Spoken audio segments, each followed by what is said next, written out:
Fans de streetwear, l'heure est venue d'en savoir plus sur celui qu'on nomme le père, le parrain, The God of Streetwear. Le maître de la collaboration, il peut rendre n'importe quelle marque jalouse, les fans payent ses articles à prix d'or, et c'est... Hiroshi Fujiwara. Salut tout le monde, ça fait un bail. Alors, j'espère que cette vidéo vous fera plaisir, et en plus, il est important de connaître ce personnage emblématique dans le streetwear. Alors, Fujiwara est né au Japon près de Aizu-Changu, je pense que ça se prononce comme ça, un lieu assez paumé pour ce qu'il est devenu. Assez jeune, il est parti à Londres pour commencer son périple vers 1983, puis en créant des guides tendance sur la culture de la rue pour un magazine qui s'appelle Popeye Magazine. Au Japon, c'est une chronique nommée Last Orgy, qui recommandait les planches à roulettes, les vêtements ou choper son équipement de DJ, et il était aussi promoteur pour Honeyhead.com qui se prononçait Honeycomb. Pourquoi? Je sais pas trop, mais c'est comme ça. Il est aussi connu en tant que DJ et a fondé le groupe de hip-hop Tiny Punks qui a permis au hip-hop de se faire une place au Japon. C'est vraiment important.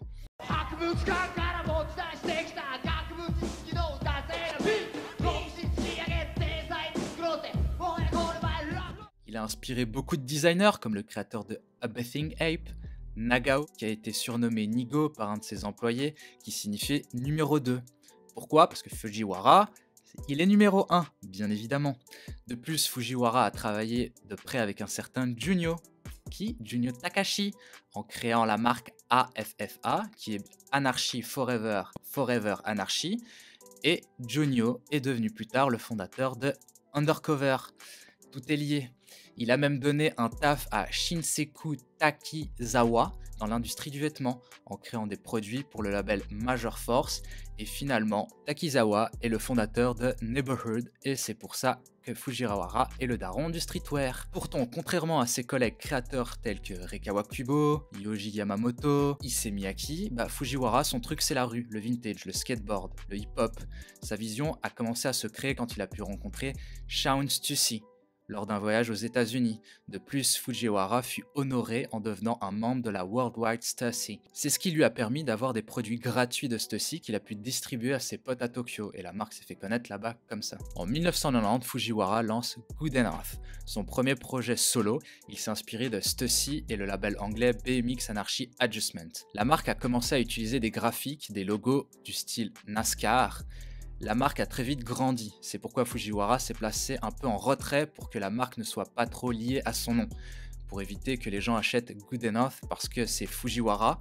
Sur le long terme, ça permet que Fujiwara se retire et que la marque continue. Exemple, quand Nigo quitte Bape, on sent que l'esprit de la marque est dead. Un peu comme aujourd'hui, je pense, Virgil Abloh et Off-White. Si Abloh quitte Off-White, il y a de grandes chances qu'elle soit moins ouf. Fujiwara a créé des produits similaires à la concurrence, sauf qu'il a voulu rendre Good Enough spécial. C'est un peu lui qui crée le processus de la quantité limitée. Ça marche tellement bien que même aujourd'hui, les collabs ne dépassent pas la journée. C'est du rupture de stock day one. Et tout le monde a suivi. Bathing Ape, Neighborhood, W-Taps et même Supreme, qui n'existait pas encore puisque ça a été créé en 1994. Et la collaboration la plus hype reste quand même Good Enough et Supreme avec le motif imprimé réfléchissant. La partie la plus importante de Fujiwara, c'est Fragment Design. C'est la marque à collaboration aux deux éclairs. En plus, il travaille toujours solo. Fragment a collaboré avec plein de marques différentes et pas forcément liées à la mode. Et en plus, il peut lui-même à ce niveau collaborer avec qui il veut. De Louis Vuitton, Moncler, Levi's, Starbucks, Pokémon et plein d'autres. Il se permet de faire ce qu'il veut et c'est imprévisible. Suffit d'aller sur son site web en flash, donc faites attention parce que c'est plus pris en charge par Adobe, mais ça vous permet de voir l'univers de Fujiwara. On peut y voir des slogans comme Capitalist Brought by Communist, on y voit un collage de Air Jordan avec des tanks et plein d'autres slogans assez stylés. N'hésitez pas à aller voir son site, lien dans la description. Les collabs se font sur les relations personnelles que sur les marques. Il évalue en fonction du partenariat et de la facilité de travailler sur un projet avec les marques. Il y a un combo légendaire qui est connu chez NAC, le HTM, donc H pour Hiroshi, le T pour Thinker Hatfield et le M pour Mark Parker. C'est des collaborations long terme avec aucune contrainte budgétaire, c'est-à-dire qu'ils pouvaient faire ce qu'ils voulaient, et avec plus de 30 produits lancés, on est toujours arrivé au même résultat, rupture de stock. Le premier produit lancé par HTM, c'est une paire de Air Force One, c'est une des premières paires haut de gamme, donc cuir de qualité. Finalement en 2014, c'est une des paires les plus iconiques et chères, Fragment X Air Jordan 1, le prix varie en resell entre 4000 et 10 000 selon les pointures. Et c'est la meilleure des collabs, on va dire. La collab Louis Vuitton reste aussi importante qu'il a collaboré avec son ami Kim Jones en 2017, qui était le directeur de Louis Vuitton. La collection s'est concentrée sur le hip-hop new-yorkais des années 80. Et ils ont même créé un faux groupe qui se nomme Louis V and the Fragment. Peu de gens savent, mais lors de la création de la collection The Ten par Nike, Abloh n'était pas le seul sur le projet. Ce que je veux dire, c'est que Hiroshi avait créé aussi une collection Ten, et d'après lui, il a juste perdu face à lui.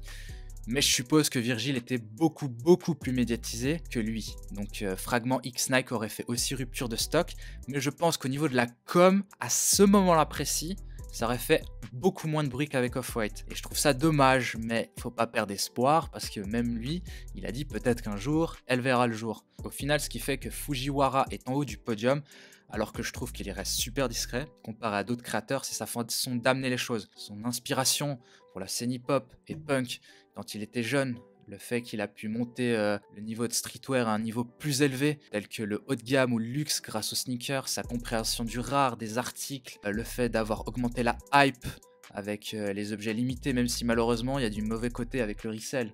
Ça a donné toute cette ambiance que vous voyez, donc des paires qui se revendent ou des vêtements qui se revendent 15 fois plus cher. C'est pour ça que je trouve que la marque reste super intéressante et qu'il faut s'y intéresser, parce que c'est pas n'importe qui, vraiment. Voilà, j'espère qu'il va nous sortir un peu plus de dingueries comme Fragment X Pokémon, qui est assez cool. Et j'espère qu'il nous fera un petit osselet X Fragment, hein, pour moi. Sur ce, n'hésitez pas à aller voir toutes les collaborations qu'il a fait, c'est inimaginable, comme Tagueilleur, etc. Sur ce, à la prochaine. Et n'oubliez jamais. Vous voulez savoir comment rendre ce pays meilleur? C'est simple. 2 mots. Impose ton style. Ça fait 3 mots, ça. Et viens pas me chipoter là-dessus. Ton, c'est pas un vrai mot, ça teubé. C'est une liaison pour attacher les 2 autres. Impose ton style. Le député de Impose States ton sera style. exclu du Parlement. Ouais, c'est parce que je suis black.